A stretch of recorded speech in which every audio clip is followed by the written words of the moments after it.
I apologize for that. That's what happens when I'm working at my office.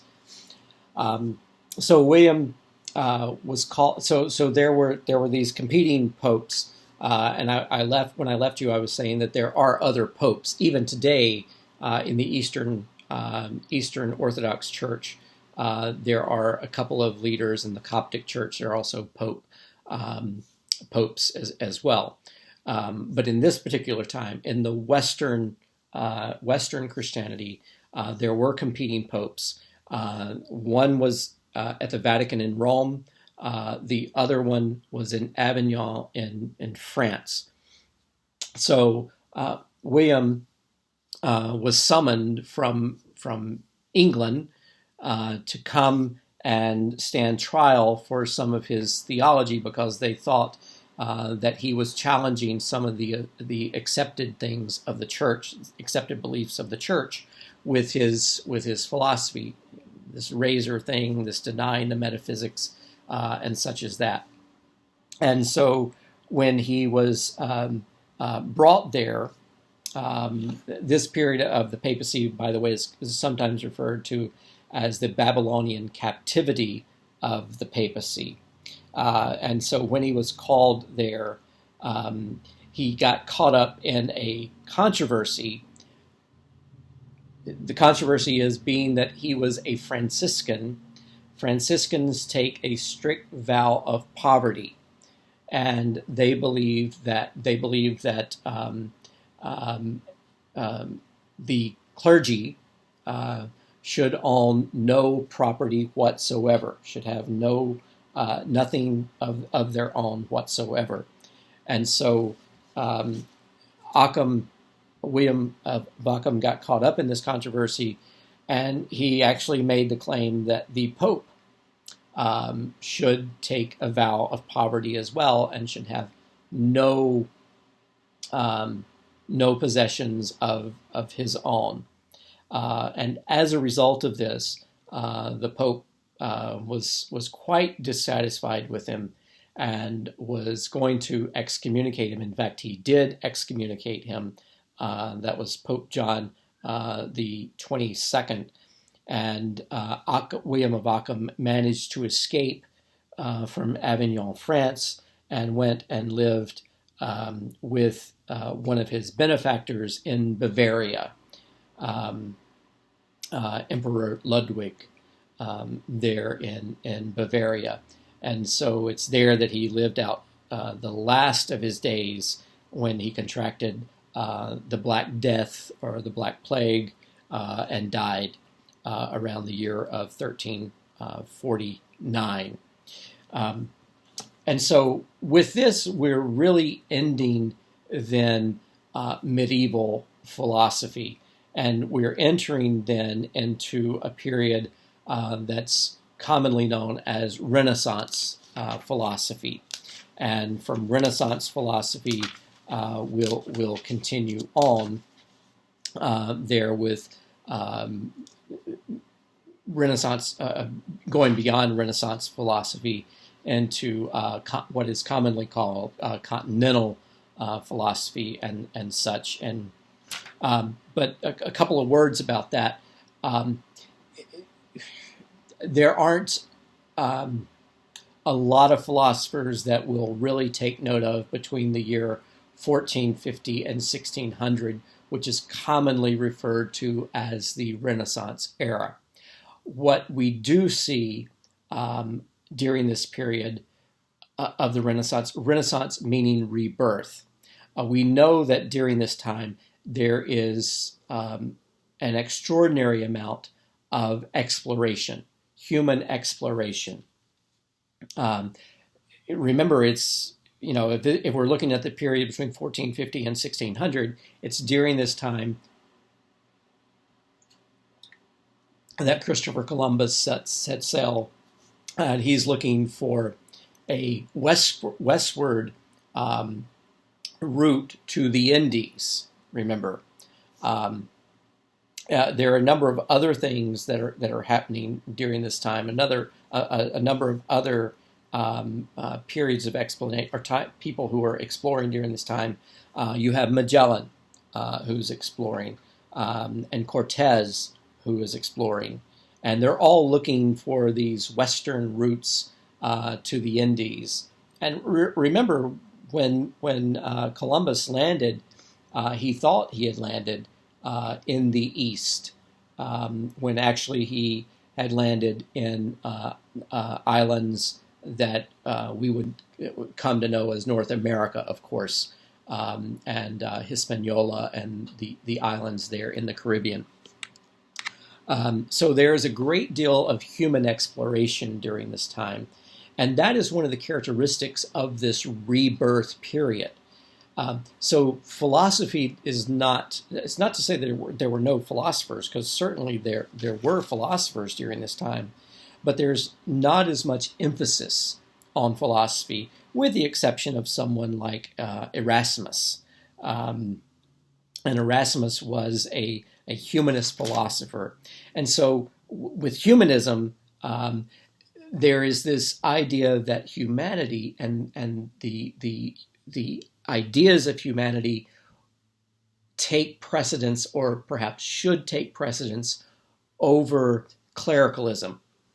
That is to say, over the ideas that are put forward by the church.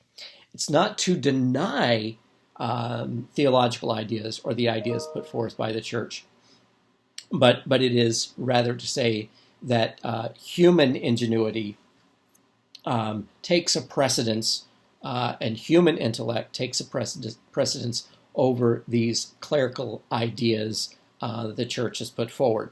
So part of the emphasis then on human, or part of the emphasis of humanism then, is on human dignity, the place of the human individual, the freedom of the individual, the freedom of the human, and of course the intellectual exploration of humanity. So there is quite an emphasis then on what humans are able to do, and that is most clearly characterized in the exploration of the world that seems to just blossom and bloom during the Renaissance period. Of course, you know from Western Civ and other classes, other things that are going on during the Renaissance. So the human imagination, the human mind, is really beginning to blossom and explode during this time of exploration. But the other thing that's happening during the Renaissance period is that Neoplatonism, and I'm not going to go back and share all those ideas, but Neoplatonism is fully Christianized during this time. And so that ultimate source, the one, really then becomes solidified with the idea of being God, and that God then is the source of all things, and everything then ascends up to God. So on the one hand, you have this fully realized, fully identification of Neoplatonism as a Christian ideal, but you also have during the Renaissance this emphasis on humanity and the achievements that humans can make, as opposed to some of the clericalism, the deference to the church that is going on. So the church then, whether willingly or unwillingly, begins to lose its grip on the world that they had before, as humanity begins to struggle for more of its own freedom. And so with that, we kind of close not only the medieval period, but the Renaissance period really does end all of what we knew of as medieval. And so we begin then to move into a new period of philosophy. And one of the first figures that we meet during this period is René Descartes. Just like Aquinas's theology and philosophy is known as Thomism, Um, um, Rene Descartes, his philosophy is known as Cartesian. So if you hear me say Cartesian philosophy, you know that I'm talking about Rene Descartes. Now we know one of the um, probably you have heard of what is perhaps the most philosophical, um, uh, most widely known phrase in Western philosophy, cogito ergo sum. Oh, you don't know that one? Okay, I bet you know it this way. I think, therefore I am. Um, this is Descartes. This is the essence of Descartes' um, philosophy. So let me explain that a little bit. So Descartes, um, he, um, he obviously was French.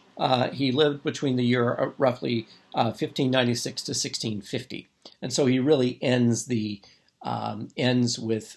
the period of the Renaissance then, because remember the Renaissance period really, I mean, roughly ends around the year 1650, and so. Descartes' first work was really in mathematics and science, and much of what he had um, discovered echoed the work of Galileo. But when he heard that Galileo had been put in prison for discovering that Jupiter had at least 4 moons, Descartes quickly withdrew a lot of his work that was to be published because he didn't want to suffer the same fate as Galileo. Galileo then had challenged a worldview, and again, this has to do with humanism, the emphasis on the freedom of the individual and the work of the individual to explore the world. Um, Galileo's efforts really challenged clericalism and the theology that the Earth was the center of the universe, and not only was the Earth the center of the universe, but humans were at the center of the Earth. And so this traced all the way back to what they understood as the beginning of time, with Adam and Eve being created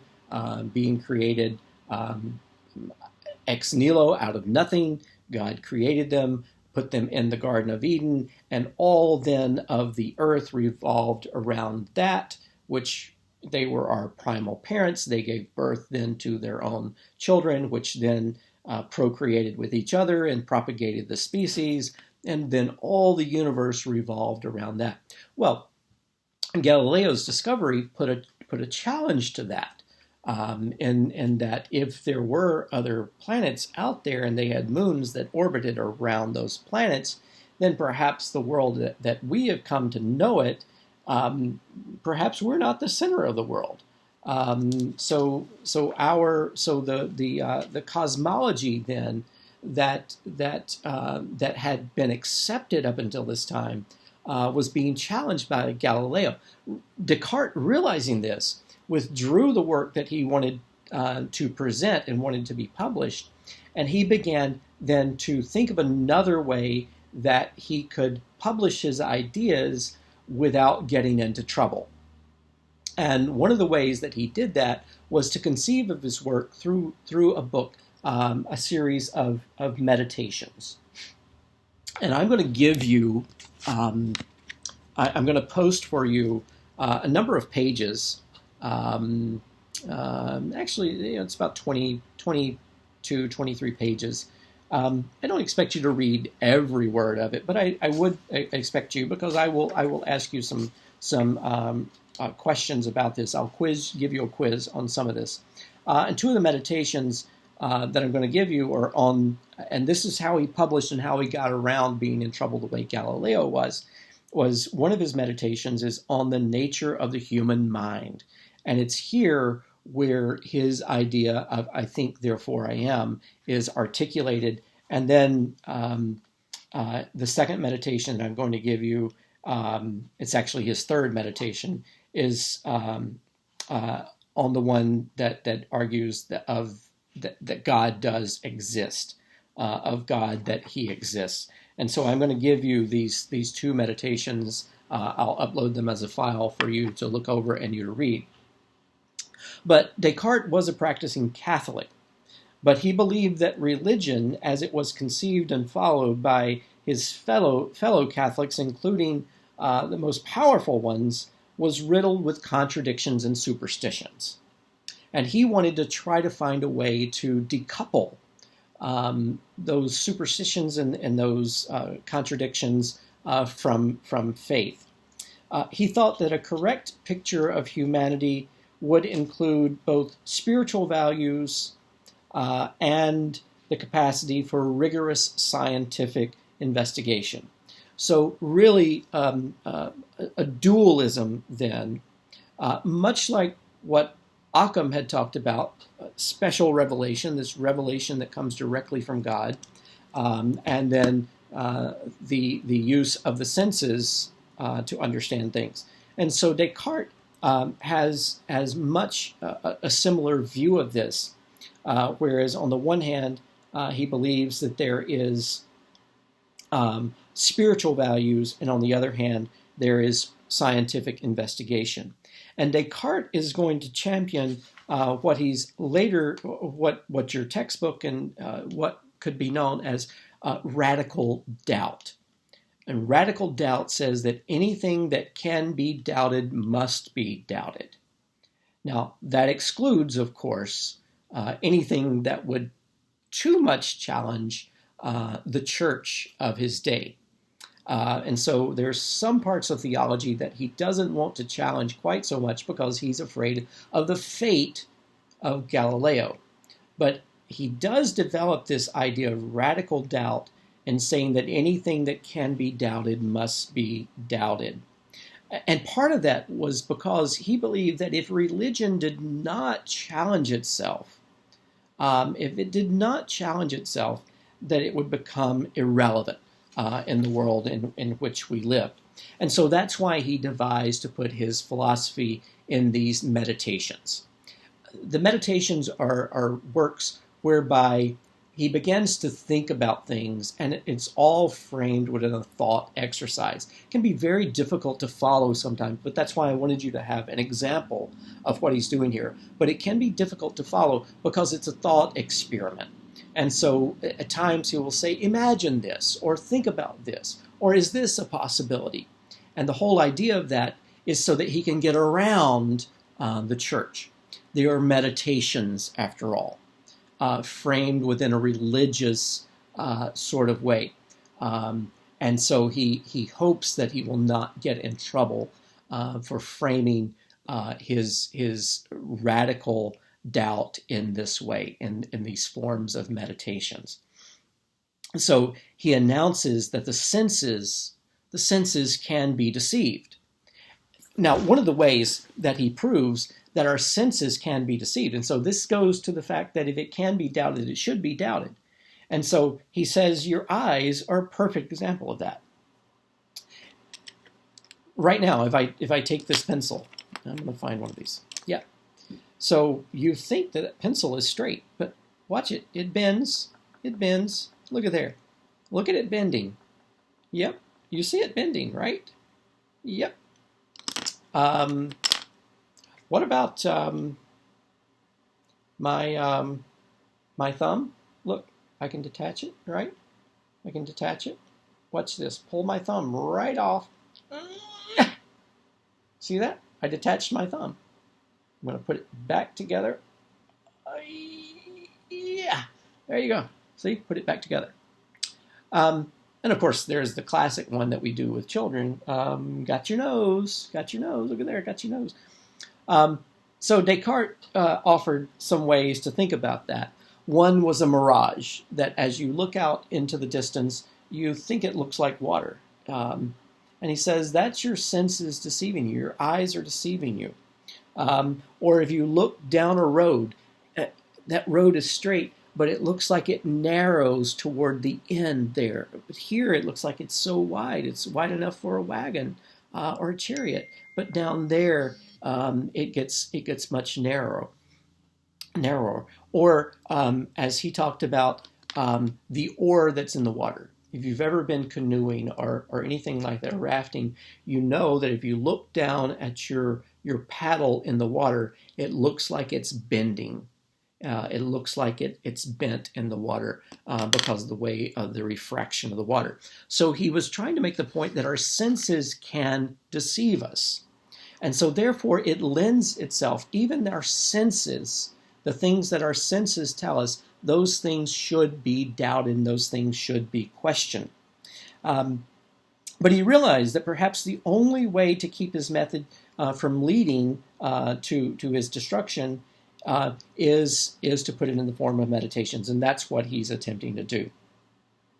So he comes to the astonishing realization that there is no test to prove with absolute certainty that at any given moment one is not dreaming.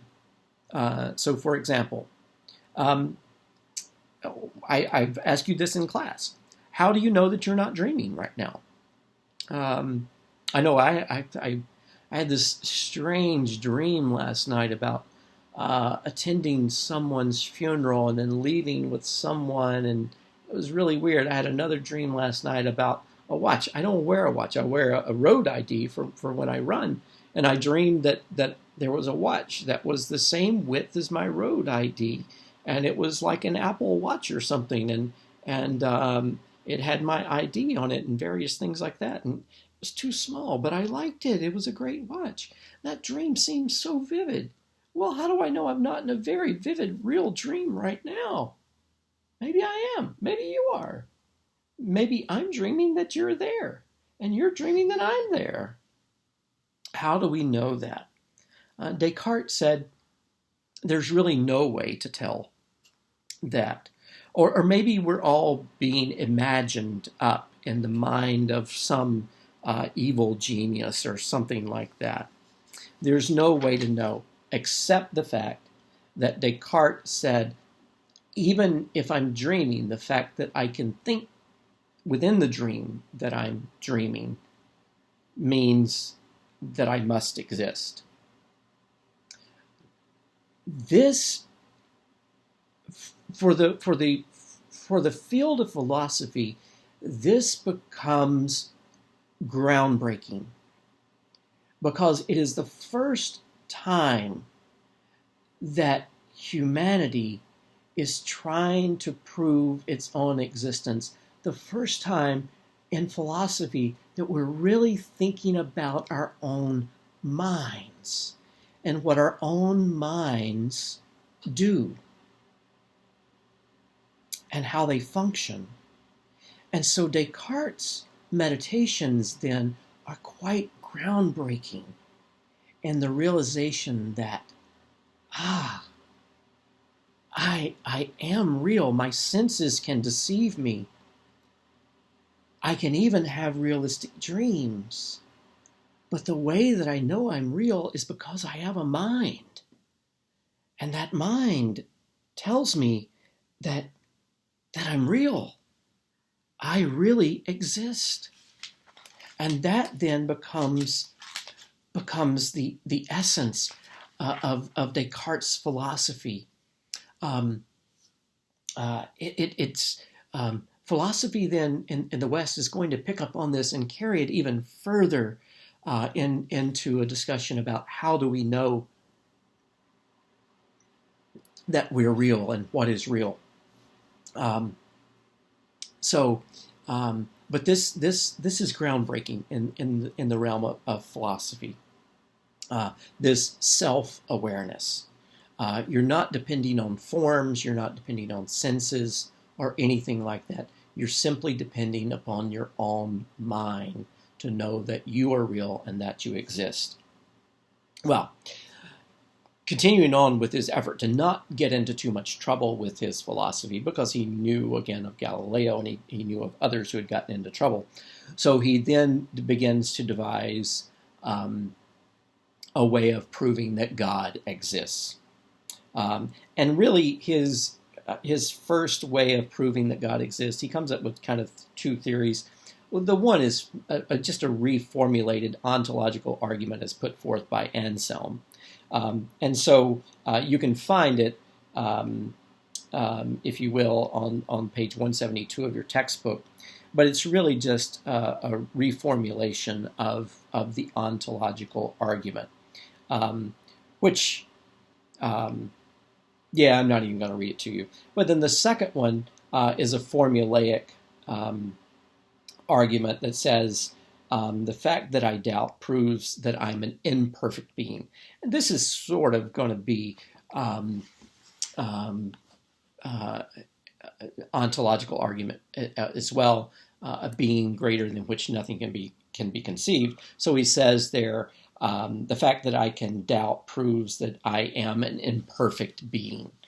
And he said, only a perfect being would have no doubt. And I can imagine, I can know that I'm imperfect because I understand the idea that the opposite of imperfection is perfection. My idea of perfection could only be caused if there is something that is perfect. So in other words, I couldn't have the concept of imperfection unless there was the concept of perfection. Another way of thinking about that, you can only understand darkness because there's light. And you can only understand the concept of light because there's darkness. So you can only understand imperfection because you can understand the idea of perfection.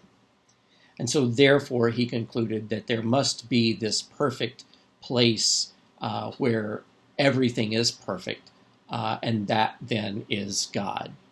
Put another way, God is the only thing that you can conceive of as perfect because we are imperfect. Therefore, we know that we exist as imperfect, and the fact that we understand that we are imperfect means that there is something that is perfect, and that thing is then God. Notice also that his proofs then for the existence of God depend upon a Platonic sense of hierarchy, imperfect being down here and perfect being up here. So in some sense, this Neoplatonism or Platonism, as the case would be. And so for Descartes, then he develops a number of things that we can think about. This dualism of body and mind, the body being on the one side and the mind being the conceptions on the other, the body being composed of senses and things that can deceive you, the mind, however, being something that because you can doubt and you can think, you know then the mind that you exist, whereas the body you don't always know because the senses can deceive you.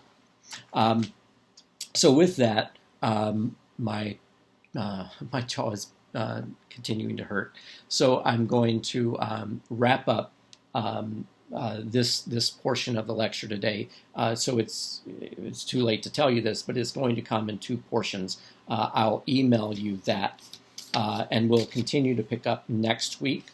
I'm not going to be so much interested in the first couple of ones, Spinoza necessarily, but I do want to get to Hobbes.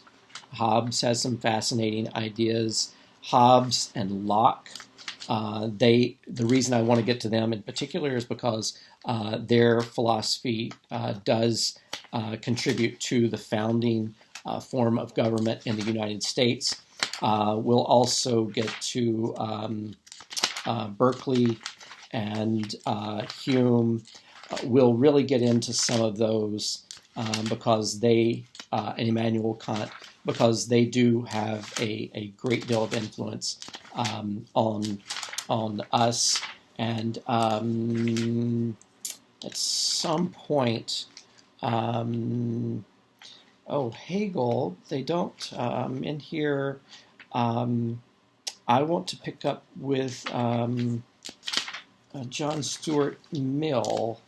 I don't know, they've got Kierkegaard, but I want to pick up a little bit of John Stuart Mill, and I don't know if your textbook does, so that'll be something that I add in if it's not in your textbook. So what I'll do, as I've done in the past, I will post one set of supplemental readings. I'll post a couple of supplemental videos for you to view, and I will post a short quiz from last week's, so for you to take. I hope to have that up today. It's almost 4:30 now, so I'll try to have that up today for last week's material. The quiz will always come a week later. If you haven't been keeping up with the quizzes, I really encourage you to do that. I've double-checked. They all seem to be working now. There was a little bit of a problem to begin with, but they all seem to be working now. So please do take time to look at those quizzes, take those quizzes. I'm not grading them for points, but it does record whether or not you looked at them, and that's my way of knowing that you have watched the lecture, you've read the supplemental material, and you've participated in class in that way. Thank you, guys. If you have any questions, you're welcome to email me. I don't always, on the days I'm doing the lecture in preparation for that, I don't always answer my email that day, but I do look at it to see if there's anything that needs to be taken care of. I still haven't quite figured out how our final exam is going to work out yet. As I understand, we're not going to be back for the end of the semester. So I will have to figure out exactly how that's going to unfold. I know it's April now. This is April 6th. We still have about 4 more weeks. So I will get on top of that to figure out exactly how I'm going to quiz you or give you an exam for the end of the semester. All right. Thanks so much, and I look forward to seeing you in this format next week and hearing from you.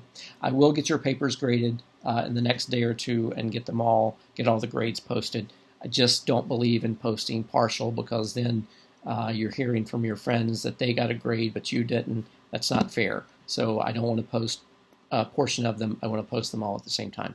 Thanks so much.